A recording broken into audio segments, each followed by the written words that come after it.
I work in front of the DC Gulag. Just ran into Mr. Rhodes here. Hey, Like a how's big it going? fan of his, but I was one of the fortunate ones. I didn't go to prison, and I sympathize with You didn't go inside? No, I didn't go inside. I didn't go inside either, but did you mean And then SPLC did a hit piece on me. Oh, I was yeah? defending Okay. you guys. Okay. Inside the story. Badge of honor, right? Badge of honor. Inside the story, they said that Newsom lied, that the Oath Keepers did not do anything violent that day, and they were trying Who was violent? That's what I said. They said Newsom was a liar, claiming what the fake news said. So I'm so glad you're out. It's such bullshit. You shouldn't have spent a day in jail there. Right. Can you tell me there's probably so many things to your story, but some of the highlights that might be relevant. Like you said, I mean, no Oath Keeper that day punched a cop, kicked a cop, hit a cop with a club, nothing like that. Yeah. So it's completely, we were targeted because of who we are. Yep. Because we were the Oath Keepers. And some of our guys went inside, and when they came out and told me they had gone inside, I didn't even know they had gone inside. And when they came and told me, I said, well, that was stupid. And the reason why I said that is because it was dumb because of who we are. Yeah. Because by going inside, they didn't do anything wrong. Yep. They just wandered into the same doors everyone else wandered into. Yeah. Did nothing inside except help police. Mm-hmm. But yet, because of who we are, we were targeted. It's trying to make us the face of J6 or the boogeyman of J6. Yeah, I was at the Marriott with. I'm from Chicago. Guys from there was Proud Boys there, 3%ers there. Right. I didn't even know about the Capitol thing. There was no planned insurrection. Nobody said a word about it, and I was adamantly trying to defend that. No. And how they attacked you. It was a protest. And then, yeah, it was a protest. And a big point to make is that in November and December there were big rallies in D.C. and every single one of them ended up around the Capitol. Yeah. They marched in November. They marched from down, I think it was Freedom Plaza, Yeah. all the way to the Supreme Court, which is around the Capitol Yeah, anyway.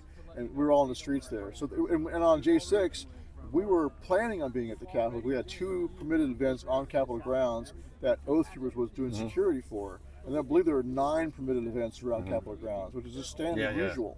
So everyone was planning on being at the Capitol anyway. Yeah. It wasn't like President Trump told everyone to go to the Capitol. Right. He said, now you're going to go to the Capitol, because he knew they were already going to be going there. Yeah, That's crazy. We were there for, me and my cop buddy, retired.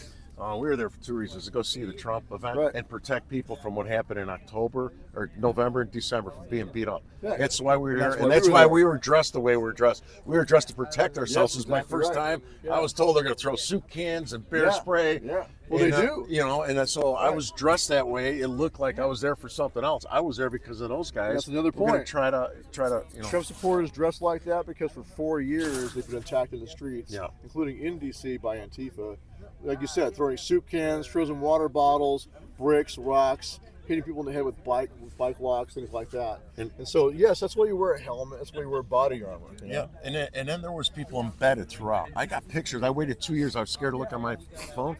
I got guys that I got one guy who was wrapped up head to toe on the megaphone on the west side. There was people approaching. He's yelling, "Take pictures, everyone!" by himself.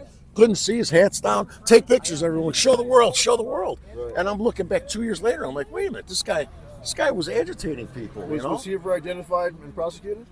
No, I'll give you my card. I want you to look at this, man. I mean, I got pictures of people. One old lady was standing next to me. We were at the last burial of the officers on the west side, me and my cop buddy. And the guy between me and this old woman was sitting there yelling, "Get in there, we need more troops. We need more troops," for 5 minutes. I had my mask on. This old lady looked at him. She goes, "Why don't you get your ass up there yourself?" And then I pulled my mask down. I'm smiling because I was like acknowledged. I'm like, I was thinking the same thing. And it wasn't a coincidence. And other people say, "Oh, Antifa didn't do this." Well, where the hell were they on January 6th? They were there in December. They were there in November. All of a sudden they weren't there. They were dressed up inside us, with us. Right. So, and other elements. Yes. Yeah. Not just Antifa. Yeah. Well, I really honored to meet you. Okay, good to Thank meet you you, for man. sorry what you went through, man. It's okay. All right. It's all in God's plan. Stuart.